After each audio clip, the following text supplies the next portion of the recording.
Hello, this is Teacher Will. Welcome. Our theme for 2022 is courage, the ability to do something that frightens you, to have the boldness, the nerve, the daring to accomplish your particular goals and certainly your English goals. In this video, I want to talk about a particular subject that might, for some, be considered scary, frightening, or some people might say, you have the audacity to say that? And there might be others that have said, hey, you know what? I haven't even thought about this before. So public service announcement, if you don't want to hear what I have to say, stop this video now. You have been warned.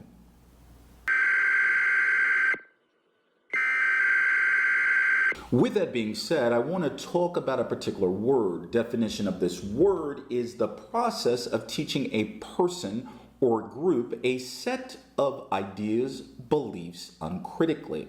Synonyms of this word would include brainwashing, manipulation, and programming.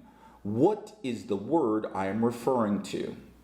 The word is indoctrination. And I am of the opinion and of the belief that as it relates to the majority, not all, of learners, and those within the ESL industry, the majority, not all, there is a process of indoctrination going on. How and why would I say that? Well, when you think, or at least when I think about English, learning English, there's a standard narrative, and typically that narrative is displayed by English has one particular region, one particular sound, one particular accent, and one particular color. And then this indoctrination or programming is further illustrated by having people think and believe as though that, hey, sound like a native, fix your accent. You too can sound and be special because sounding like or speaking like a native is the gold standard. And this process of indoctrination continues with respect to accent because in my opinion, in my experience, that accent, most learners focus on having an American accent or British accent, even though there are many native English-speaking countries with different accents, and in addition to that, English is a global language, so there are many different accents in the world.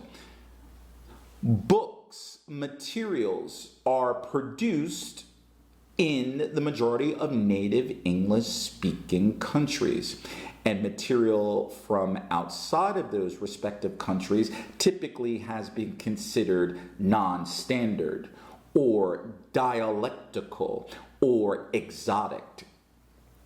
And finally, this process of indoctrination, programming, manipulation, look at content on various different social media.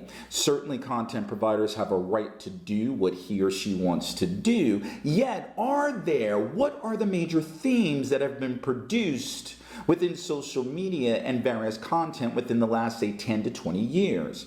Is it just me? Sound like a native. You too can improve your accent. The question that I think about, what implications, if at all, does this process of indoctrination have as it relates to learners and those that are teachers giving content? Well, perhaps if I'm a learner, I believe, I feel, I think as though that I will never be good enough because I will never be a native individual. And possibly that what happens is that, you know what? Oh, if I don't sound like a native, if I don't fix my accent, I will not get that job. I will not get into college. I will not be accepted by the dominant society. And this process of indoctrination, what might happen to me is that I lack confidence in myself. I have fear. Why? Because I believe and think as though that I will be judged by others, and then I begin to judge myself. And fear and lack of confidence becomes the norm for me. Those are the implications that it has with respect to learners. What implications, if at all, relates to those teaching English within the ESL industry? Well, if I am a native English speaker, maybe I might play on the insecurities and fear of learners, even though I have a privilege of being a native English speaker, and yet I had no choice of where I was born. So playing on the fears of insecurities, because I'm indoctrinating them. And possible implications for those that happen to be non-native English speakers that are doing content or being teachers is, hey, you know what? I need to change my accent. I need to sound more like a native. I need to go with the flow. I need to develop the standard narrative. Why? Because if I do that, I will be accepted more readily by my colleagues. And in addition to that, if I don't do that, then I will not get new learners, new students. My own community, my own city, my own culture won't accept me. Why? Because they've been indoctrinated, thinking as though that English can only be delivered by native English speakers. Maybe these are the only things that I think about, but do I have the courage to think critically, to analyze, to question, to ask myself, is this particular narrative sustainable? Is it healthy? And there are three questions that I've thought about. Question number one, this process of indoctrination, of programming, of manipulation, is it helping a learner, he or she, achieve their particular English goals? Question number two, if I decide to involve myself in this process of indoctrination, what about the diversity of English in different dialects, in different accents, in different representation? Is that important? Or must I just think of English again as the standard narrative? And question number three that I think, for me at least, is very, very important.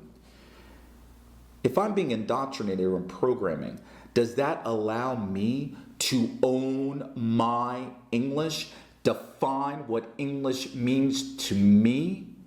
Or am I being trapped by the definition of what others think that English should be and how I should speak it? Do I have the courage to think critically? And some of you might be asking why I would even be making this video. Well, it comes back to courage. Because if I'm honest with myself, a year ago, and certainly 2 years ago, I wouldn't even have made a video like this. But I believe that if I share my thoughts, my experience, that possibly, number one, I'm not the only one thinking this, and number two, that it might give you the ability to think about how indoctrination is impeding you. And in addition to that, I'm certainly humble enough to believe for myself that as it relates to indoctrination or programming or standing narrative, I'm not the only one out there that has said this or have thought about it. But again, it takes courage. And for me, knowledge is power. And I will continue to share my thoughts, my truth, my beliefs, to give you the opportunity and the courage to define English for yourself. If you're not being indoctrinated, if you're not being programmed, no problem. But if this video made you think that you possibly are, you have the opportunity and you have the courage to say to yourself, what will you do about it? And what do you need to change, if anything? Thank you very much for listening. I'd love to know what you think about this video. whether you agree or whether you disagree. Either way, you have an opportunity to make a comment. Click on that subscribe button, hit that bell notification so the next time I drop a video, you are made aware of it. Thank you very much, and I hope to see you next time.